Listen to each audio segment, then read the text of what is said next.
ভাইয়েরা বিদেশে আজকে বাড়ি জমাইয়েছে, তারা প্রবাস জীবনে রয়েছে।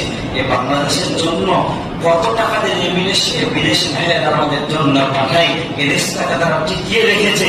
আমাদের অর্থনৈতিক অবস্থা অচল হয়ে যাবে 15টা দিন যদি তারা টাকা পাঠানো তারা বন্ধ করে দেয়। কিন্তু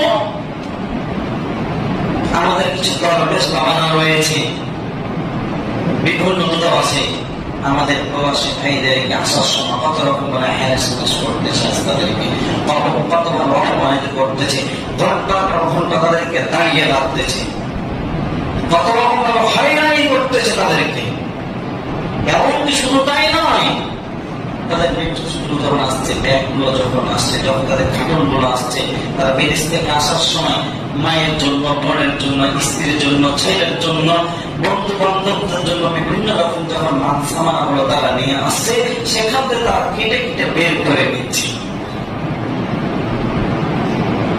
করে নিচ্ছে, লজ্জা হয় না তোদের?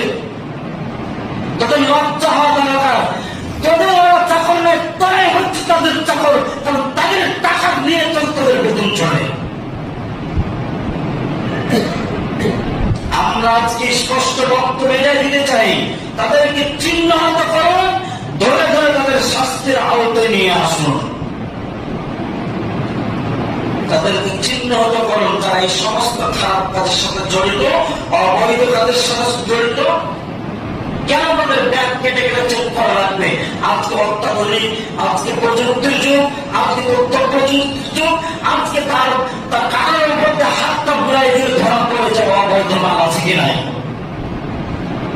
কারণ কেটে কেটে কেন দেখা লাগবে? এদের বিরুদ্ধে ব্যবস্থা নিতে হবে, এদের ব্যবস্থা আমাদের ভাইরা কষ্ট করে সেখানে স্ত্রী ছেড়ে, সন্তান ছেড়ে, আপনার ছেড়ে, এলাকাবাসীকে ছেড়ে দিয়ে, দেশ ছেড়ে দিয়ে তারা বাইরে পানি জমাইছে। আমাদের কষ্ট অর্জিত তারা সম্পদ গুলো তারা এখানে এসে ছিনিয়ে নিচ্ছে।